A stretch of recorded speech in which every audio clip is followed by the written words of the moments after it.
नमस्ते दोस्तों, स्वागत है आपका फिर से हमारे एक नए वीडियो में। दोस्तों, दुनिया में अलग अलग समय पर महान से व्यक्ति होते गए हैं और उन्हीं महान लोगों में से एक थे गौतम बुद्ध, जिन्होंने सभी तरह के सुखों को त्याग कर दूसरों को सही मार्ग दिखाया। और यह कहे कि अपने महान विचारों के दम पर उन्होंने दुनिया में कई तरह के परिवर्तन लाए, तो यह भी कोई गलत नहीं होगा। गौतम बुद्ध ने हमेशा अहिंसा और सत्य को जीवन का मुख्य आधार माना और उन्होंने दूसरों को भी इसी रास्ते पर प्रेरित रहने के लिए कहा। यूँ तो गौतम बुद्ध तो एक राज परिवार में जन्म लिए थे और उनके जीवन में कभी भी किसी तरह की कमी नहीं थी, क्योंकि वो जो भी चाहते वो तुरंत उनको मिल जाता था। लेकिन इसके बावजूद उन्होंने दिव्य ज्ञान की खोज में इन सभी सामाजिक सुखों को त्याग दिया और अपने फिर महान विचारों को बांटते हुए उन्होंने भगवान का दर्जा प्राप्त किया। तो चलिए दोस्तों, आज हम इस वीडियो में जानते हैं महात्मा बुद्ध की पूरी कहानी। तो दोस्तों, इस कहानी की शुरुआत होती है करीब 563 ईसा पूर्व से,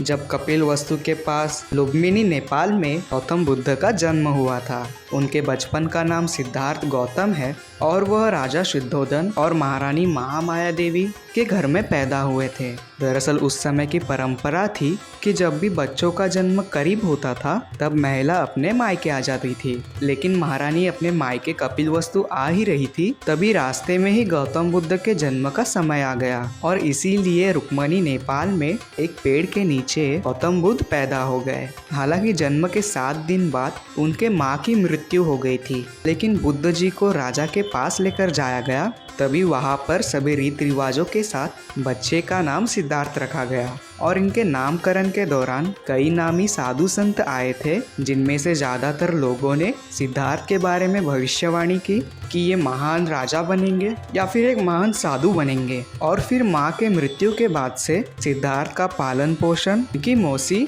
महाप्रजापति गौतम ने की। और दोस्तों, सिद्धार्थ के पिता उन्हें बचपन से ही एक महान राजा बनाना चाहते थे और इसीलिए उन्हें सिद्धार्थ को धार्मिक ज्ञान से बचपन में दूर ही रखा। लेकिन सिद्धार्थ बचपन से ही काफी दयालु थे और वह किसी को भी दुख नहीं पहुंचाना चाहते थे, यहाँ तक कि वह खेलते समय जानबूझकर खुद ही हार जाते थे। और दोस्तों, जब उनके चचेरे भाई देवदत्त ने एक हंस को अपने बाण से घायल किया था तो उस हंस की सुरक्षा सिद्धार्थ ने ही की थी। ये कहानी आप लोगों में से ज्यादातर लोगों ने सुनी ही होगी। तो यही तो बातें थी जो सिद्धार्थ को सबसे अलग बनाती थी। हालांकि जब सिद्धार्थ 16 साल के थे तब उनकी शादी राजकुमारी यशोधरा से कर दी थी और फिर इसी तरह से वह लगातार कई सारे धार्मिक सवालों के जवाब ढूंढने लगे। और फिर अपने युवावस्थान में जब वो बाहर निकलकर जनता के बीच गए तो उनकी इस यात्रा में उन्होंने बीमारी, बुढ़ापा और सांसारिक दुखों के तरह ही बहुत सारी ऐसी बातें जानी जिसके बारे में उन्हें पहले कभी भी नहीं पता था। और फिर अपने पिता के विरुद्ध उन्होंने एक रात महल छोड़ने का फैसला ले लिया और फिर बाहर आकर उन्होंने निश्चय किया कि अब वो दिव्य ज्ञान की प्राप्ति करेंगे। तो दोस्तों, यही से शुरुआत हो गई सिद्धार्थ गौतम की गौतम बुद्ध बनने की यात्रा। वो महल से निकलकर सबसे पहले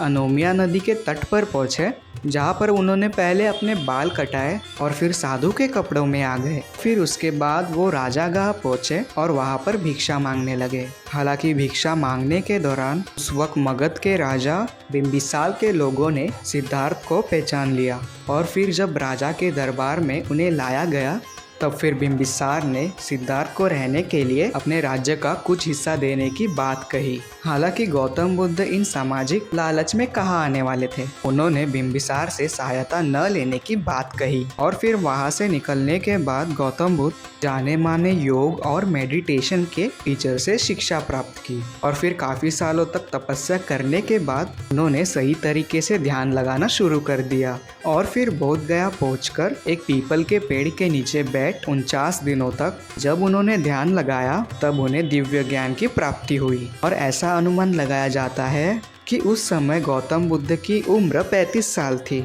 उसके बाद से ही 80 साल की उम्र तक वह प्रचार करने में लगे रहे और उस दौरान उन्होंने अपने खूब सारे फॉलोअर्स भी बनाए जो कि उन्हें दिखाए हुए मार्ग पर चलते रहे। और दोस्तों, आज गौतम बुद्ध के द्वारा दी जाने वाली शिक्षा लोगों को इंस्पायर करती है। उम्मीद करते हैं कि राजकुमार सिद्धार्थ से भगवान बुद्ध बनने तक की यह कहानी आपको ज़रूर ही पसंद आई होगी। यदि आपको ये वीडियो पसंद आया हो तो इस चैनल को लाइक, शेयर और सब्सक्राइब करना ना भूलें। हम इसी प्रकार के वीडियोज़ आपके लिए लाते रहते हैं। तो अब हम मिलेंगे अपने अगले वीडियो में। तब तक के लिए धन्यवाद। जय हिंद।